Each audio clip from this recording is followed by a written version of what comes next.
E na segunda parte dessa nossa análise sobre o fundamentalismo religioso que está no seio dos bolsonaristas aqui no Brasil, já está sendo até inclusive chamado de evangelistão por muitas pessoas, uma alusão aos movimentos radicais islâmicos, temos que entender também a teologia do dispensacionalismo. O dispensacionalismo é uma cosmovisão bíblica com grandes repercussões da escatologia cristã, que afirma que haverá uma segunda vida de Jesus Cristo como sendo um acontecimento futuro neste mundo físico, envolvendo o arrebatamento da igreja e um período de 7 anos de grande tribulação, após o qual ocorrerá a batalha do Armagedon, o fim do mundo, e o estabelecimento de um reino milenar onde o Jesus Cristo governará o seu mundo do seu trono estabelecido na cidade de Jerusalém, em Israel. Basicamente, esse dispensacionalismo apresenta duas distinções básicas. A primeira seria uma interpretação literal das Escrituras, em particular de uma profecia bíblica. A segunda, a distinção entre Israel e a Igreja no programa de Deus. A teologia dispensacionalista acredita que há dois povos distintos de Deus, Israel e a Igreja. Eles acreditam que a salvação sempre foi pela fé no Deus do Antigo Testamento, especificamente em Deus, o Filho, no Novo Testamento. Eles afirmam que a Igreja não substituiu Israel no programa de Deus e que as promessas do Antigo Testamento a Israel não foram transferidas para a Igreja.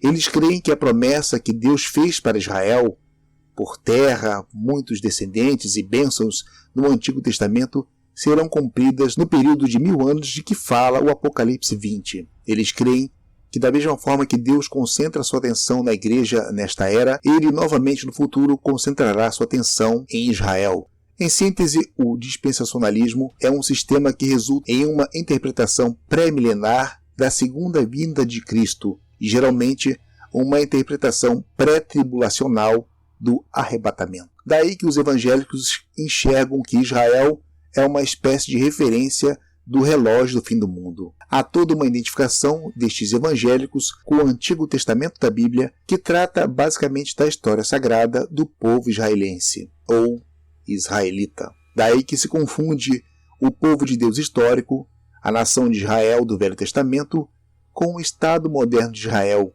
com a política sionista. E claro que em períodos de crise econômica e escassez, vai dar origem a essas correntes evangélicas voltadas para a interpretação dessas profecias e previsões sobre o Apocalipse. Ainda mais com a criação do Estado de Israel em 1948, que foi entendida por essa corrente como um sinal que o fim do mundo estaria próximo. Basicamente, o dispensacionalismo está muito difundido entre os protestantes neopentecostais, mas também nas correntes tradicionais do protestantismo. Além, é claro, de possibilitar a justificativa da teologia da prosperidade, onde os servos de Deus seriam recompensados com bens materiais. Além do mais, o Antigo Testamento traz noções que ajudam algumas lideranças evangélicas a se inserirem no espaço público e na política.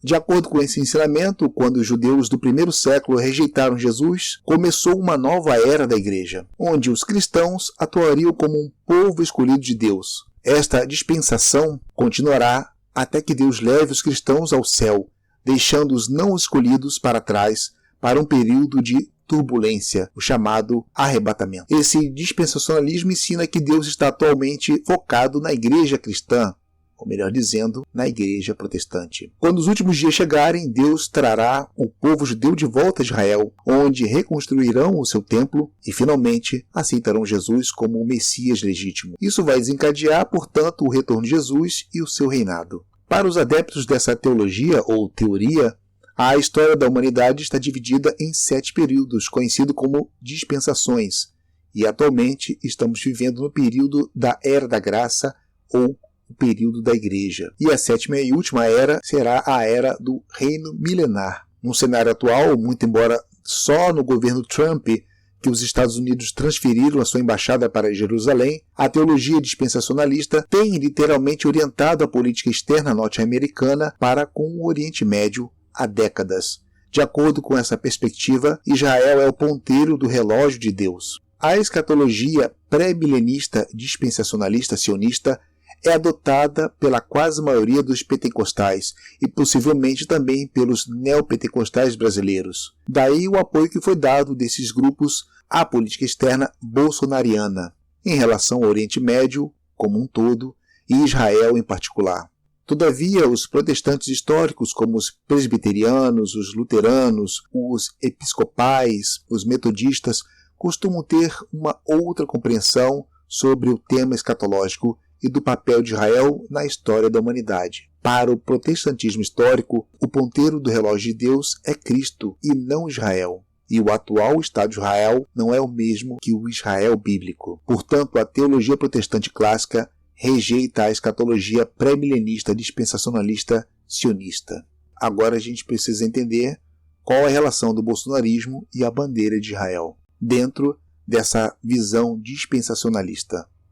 Para eles, Deus tem dois povos distintos, o povo que reside na terra, nesse caso Israel, e o povo celeste, a igreja. Para eles, Israel é importante nesse projeto porque consta nas profecias, e apenas depois do sucesso de Israel é que chegará o momento da igreja e o tão esperado arrebatamento.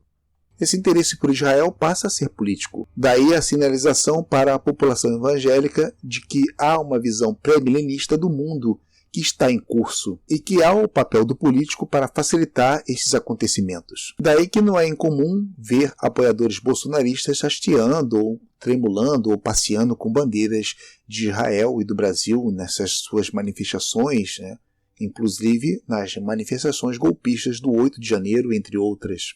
Também há a ideia da figura do anticristo. E é claro que parte dos cristãos já tiveram muitas figuras com essas características de anticristos. O anticristo escatológico que surgirá em um período de grande tribulação e regerá um sistema mundial que será contra a Igreja de Cristo. Os teólogos das igrejas neopentecostais, como a Assembleia de Deus e outras, defendem que um dos perigos da igreja na atualidade é o comunismo, por causa da imagem que eles criam sobre totalitarismo, ateísmo, evolucionismo, materialismo, enfim, tornando nesses últimos tempos os inimigos da igreja que o marxismo estaria em primeiro lugar. E para alguns neopentecostais, inclusive o momento que passamos da pandemia seria uma espécie de experiência apocalíptica que parte dos fiéis tanto aguardavam, sendo o maior desejo desses devotos que chegue logo o momento do arrebatamento, o momento em que os humilhados serão exaltados.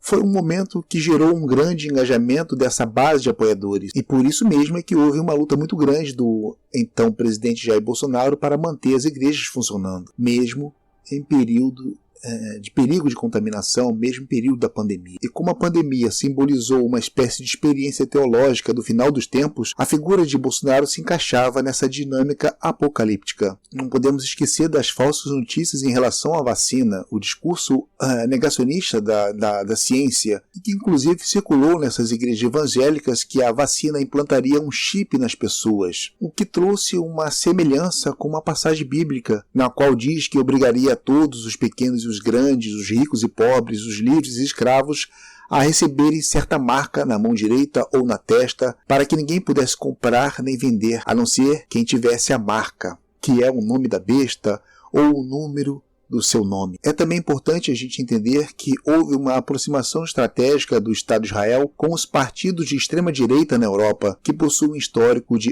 antissemitismo, agora reciclado em islamofobia. E por fim eu quero deixar aqui um texto do reverendo Carlos Eduardo Calvani, da Igreja Anglicana do Brasil. Também é certo que uma grande maioria dos muçulmanos não é fundamentalista, mas os poucos que alcançam o poder cometem barbaridades em nome da sua fé. O fundamentalismo evangélico caminha pelo mesmo rumo e não podemos nos iludir. Os evangélicos têm um projeto de tomada de poder na sociedade brasileira. Por certo, é um projeto político muito perigoso para o Brasil, quando utilizam as escrituras sagradas de um modo que lhes convém, para interferir na Comissão de Direitos Humanos, para propor ou alterar leis e infringir descaradamente as cláusulas pétreas da Constituição Federal. Eles se infiltram nos partidos e conseguem ser eleitos para cargos no Executivo e no Legislativo, e que inclusive já estão no Supremo Tribunal Federal. Mas é bom também lembrar que eles não têm a menor fidelidade partidária, nem princípios sociais claros. São mesquinhos e egoístas, Seus princípios são da promiscuidade da Igreja-Estado. A bancada evangélica é comprovadamente a mais inútil do Congresso Nacional. No fundo, o seu projeto é acabar com as manifestações religiosas com as quais não compartilham, sejam elas católico-romanas, espíritas, do candomblé, umbanda ou qualquer outra religião que não a deles. Eles desejam interferir na orientação sexual privada das pessoas, em nome de Deus. Fazem acusações levianas de que o movimento LGBT deseja acabar com as famílias, querem dominar o ensino religioso nas escolas públicas. E se conseguirem tomar o poder, não hesitarão nem em se infiltrar nas Forças Armadas, utilizando o potencial bélico brasileiro para os seus objetivos. E sim, matarão se for preciso, invocando textos bíblicos. O Deus guerreiro do Antigo Testamento e seus exércitos sanguinários. Sim, destruirão Cristo Redentor e qualquer outro monumento de outra religião. Sim, se tiverem pleno poder, proibirão o carnaval, as festas juninas, as romarias marianas, os terreiros de candomblé e exigirão conversão forçada de seu modelo de vida e a sua religião. O fundamentalismo que os inflama não terá qualquer restrição em proibir shows populares, biquínis nas praias e utilizarão armas químicas para fazer valer os seus ideais. Viveremos num Talibã evangélico, com homens com o mesmo olhar raivoso de Malafaia e gays internados em campos de concentração para que sejam curados. Alguns dirão que estou exagerando, porém Malafaia disse ao microfone: nós declaramos que vamos tomar posse dos meios de comunicação, das redes de internet, do processo político. Nós vamos fazer a diferença. Vamos influenciar o Brasil com o Evangelho de Jesus. Se permitirmos que o seu projeto vá em frente, preparemos as burcas. O nosso futuro será sombrio. Reverendo Carlos Eduardo Calvani, da Igreja Anglicana do Brasil. É isso, pessoal. Ficamos por aqui. Obrigado a todos por compartilharem, nos seguirem no Quintal da Galécia. Até mais. Tchau, tchau.